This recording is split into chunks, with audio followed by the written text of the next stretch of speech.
And a Melbourne woman has leapt for her life from a two-storey balcony to escape a horror house fire in the city's southeast. Live to Andrew McCormack, who's right there at the scene. Andrew, what more can you tell us? Well, a terrifying late night for the residents here on Forster Court in Bentley East. A woman, as you mentioned, jumping from her life from a second-storey balcony, taken to hospital, but thankfully she is okay. Incredible that neighbours reported 3 people trapped inside a burning home here, a duplex, one that's been completely destroyed by fire. Fire crews quickly on scene found that woman on the ground. She was on the balcony calling for help from her neighbours. So she has jumped off to escape those flames, which looks like have started at the rear of the property. The ceiling has collapsed at the back of this house here on Forster Court. So the house completely destroyed, but these 3 people incredibly escaped, luckily largely uninjured. Another person was taken to hospital. Another 2 people next door were evacuated, but fire crews have done an incredible job in just the hour that they were here initially to get the blaze under control. Still on scene this morning as police investigating, but just an incredible jump for her life for this woman who luckily has escaped with her life after jumping from a second-story balcony to escape the flames. Yeah, what a frightening move to make, Macca. Thank you. We'll talk to you soon. Here's David. Nat, it's been revealed New South Wales top prosecutor is set to appeal the sentence of a brutal killer who murdered his ex-partner while on parole for domestic violence offences against her. Live now to Sam Payne in Sydney, and Sam, Mackenzie Anderson's family have welcomed the news.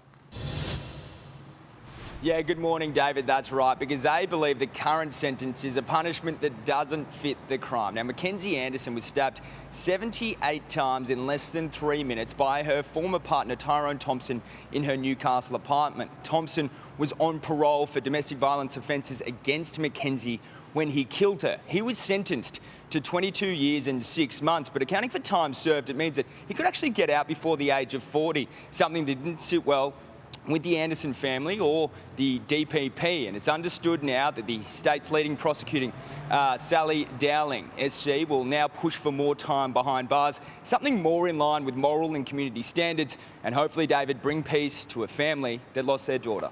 Sam, thank you.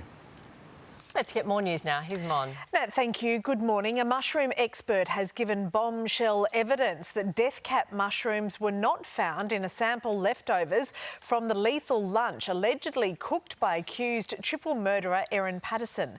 The jury at her trial has heard that the only mushrooms detected in the dish could be purchased from a supermarket. CCTV footage from the Coonawarra tip was played for the court, allegedly showing Miss Patterson dumping a food dehydrator.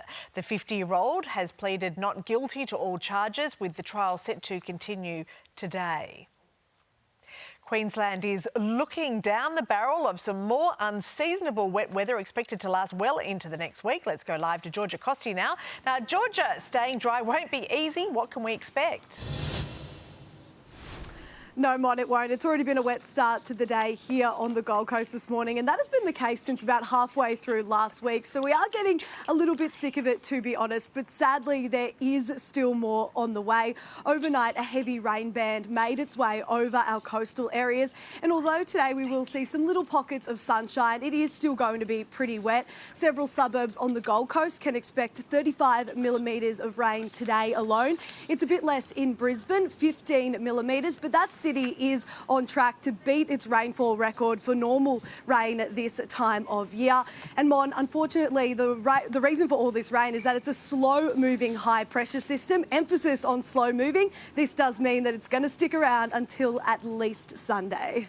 Of course it will. The weekend's on its way. Georgia, thank you.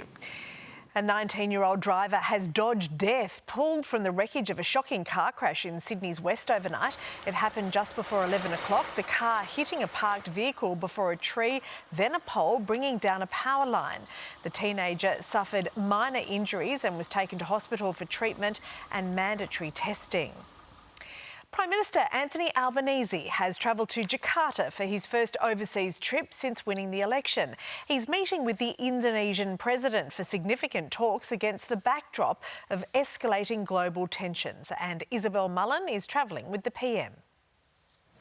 Well, this is the Prime Minister's first international trip since he was re-elected, arriving here in Jakarta, where he met with Indonesian officials, including the Foreign Minister. He brought with him many gifts, including a horse bridle. Now, this trip is a significant gesture, particularly as Russia and China look to increase their influence in this region. During the election campaign, we saw that Russia requested to base long-range bombers on the easternmost province of Indonesia, about 1,300 kilometres from Darwin. Now, that request was ultimately rejected, but it did raise eyebrows in Canberra. So tomorrow, the Prime Minister will meet with the Indonesian President, Prabowo Subianto.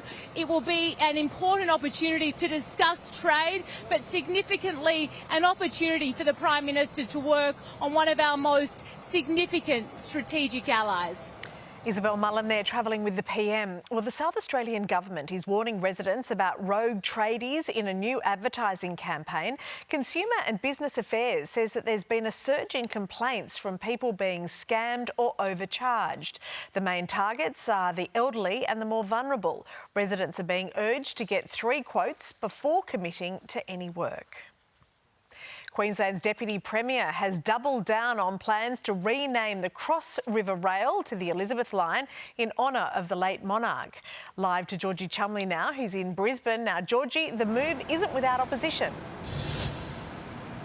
Good morning, Mon. That's right. I mean, in Brisbane, many people just want to see the Cross River Rail project completed. We first started hearing about it back in 2010. It was meant to be finished last year. Now it's not set to resume services until 2029. But still, Jared Blay, the Deputy Premier, is steaming ahead with his plan to rename it the Elizabeth Line after Her Royal Highness Queen Elizabeth II. Now, this came as a shock when he got up in Parliament last year in opposition and made the election pledge, apparently on the basis of a petition that had just 5,000 signatures. The move to rename Cross River Rail to the Elizabeth Line would also mirror what we've seen in London, where their rail line has been named the Elizabeth Line as well. But at this stage, the Transport Minister, Brent Mickelberg, has come out saying the government is focused on finishing the project. Once that happens, then they can think about a new name. Mon. All right, Georgie, thank you.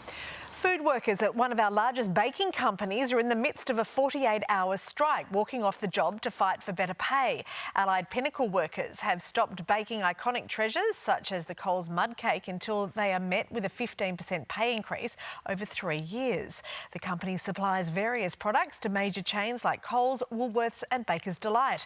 It's understood staff often rely on penalty rates and overtime. Well, grab your passports. That's the advice to South Australians this morning. Qantas is set to launch international flights after a huge 12-year break. Let's go live now to Hayden Nelson, who's at Adelaide Airport. Now, Haydo, terminals are about to become busier than ever. Yeah, you can't imagine them getting any busier than this, Mon, but it's been a long time between drinks, 12 years precisely, between an international route coming out of Adelaide Airport for Qantas. The predictions are this will be a flight to either Auckland or Singapore, which will then allow travellers to connect to those popular Qantas routes to London or New York. This is all because of a new plane, the A321 XLR. It means extra long range. I've picked that up at the airport this morning. But what does that mean for the other market players here? You know, you've got Singapore Airlines, Emirates, Air New Zealand that fly out of here. Qantas muscling in, but we are expecting to hear that announcement a bit later today from Qantas, exactly where they'll be heading. Certainly the question on everyone's minds here this morning, Mon. Yes, you could pick that terminology up from any of the previous days that we sent you to the airport as well, Haydo. We're just going to keep on finding stories to send you there. Exactly. But never let you get on a plane. Thanks, Hayden. Well, Australia's first orbital rocket launch in 50 years is about to take to the skies over Queensland. The historic blast-off is expected to take place in Bowen today.